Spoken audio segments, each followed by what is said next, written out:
So hello again. So we were just speaking about the heliocentric alignments of those solar flares, and we saw when that very strong flare, that 9.3 X, erupted on the 6th of September, Mercury, Pallas, and Aries had a close conjunction in the sign Aries, the 23rd degree, and there is that exact square going to those three asteroids, Astrea, Juno, and Hygeia. Astrea being the one who's ready to roll back the sleeves. She was the goddess who stayed longest on Earth after things have really turned bad. She's ready to clean up the mess. Juno is all about relationships, so it's about clearing up relationships, and Hygeia is focusing on healing and well-being. It's a purging, healing, cleaning up and purifying of human relations. That's really what the message of these three asteroids is. And these asteroids move almost in sync at the same speed. So they are in close relationship since fall 2016 and will be within a few degrees till April 2018. So this is a long period of them helping us to get all these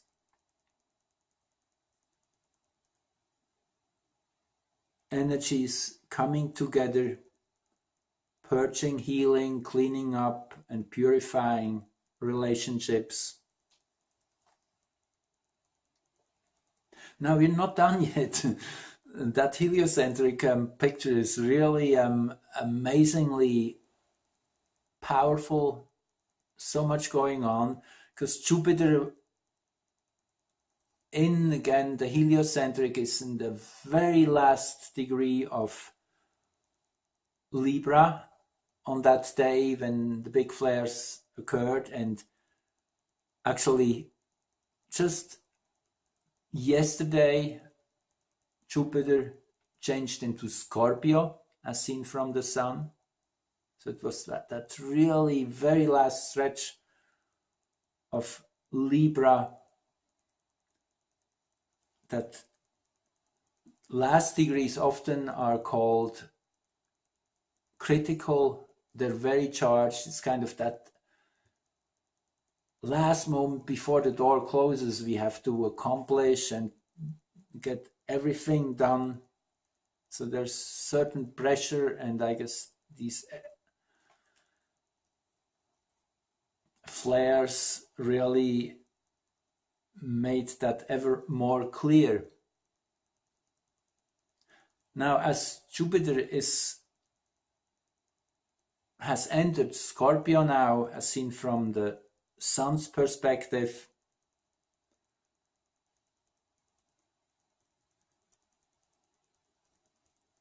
and this won't happen as seen from Earth for another month, October 10. It will be when Jupiter from Earth's perspective also moves on into Scorpio. Well, a short kind of preview. So Scorpio is really inviting Jupiter to go into the dark, to take relationships to much deeper levels.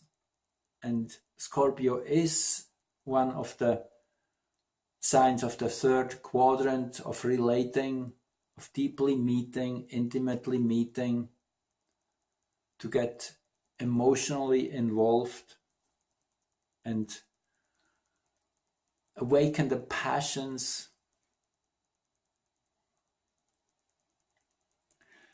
one more exceptional change occurred heliocentrically. Quaoar. You might never have heard of Quaoar. Quaoar. Another minor planet which was discovered in 2002 and which was named after the creation god of the Tongva tribe, which lived many thousands of years ago in the area of San Francisco. That creation god gave its name to this newly discovered minor planet, Quaoar, and astrological research already has confirmed that yes, this small planet is about creation, about also demanding and trying experiences. And this small planet changed signs from Sagittarius into Capricorn on September 5 to be exact. This change occurred.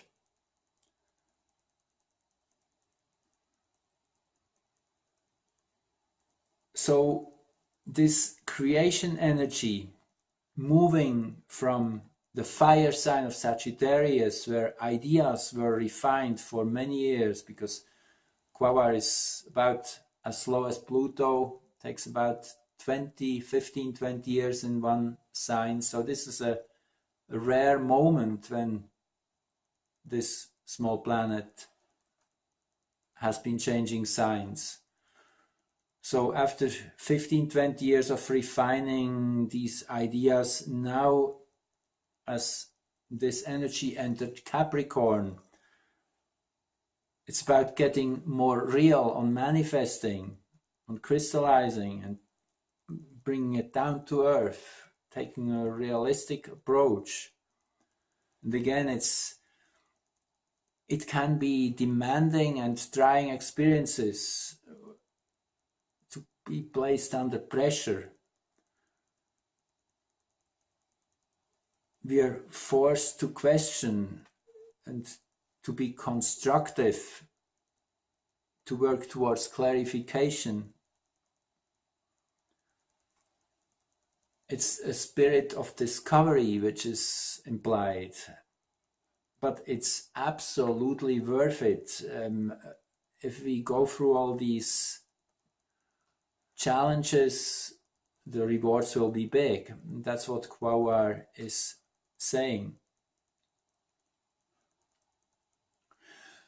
So now let's look at the geocentric picture. That's how we received these celestial energies from the sun. And there you see that the sun was, and I'm looking at it from perspective of Greenwich, the 0 meridian, wherein my understanding is really the umbilical cord attached from the greater cosmos. So Greenwich is kind of the fractal for the whole planet. And this has proven to work very well in many occasions. So the sun at zenith, Neptune and moon at the 4th house cusp at nadir. This really is the most powerful moment of full moon, when the sun is at high noon and the moon is down there at the midnight point.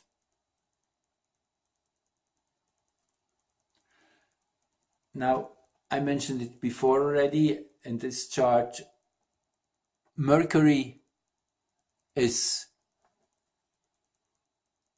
at the exact place where Sun and Moon met 2 weeks ago and just turned direction, as we spoke about earlier, back into direct mode.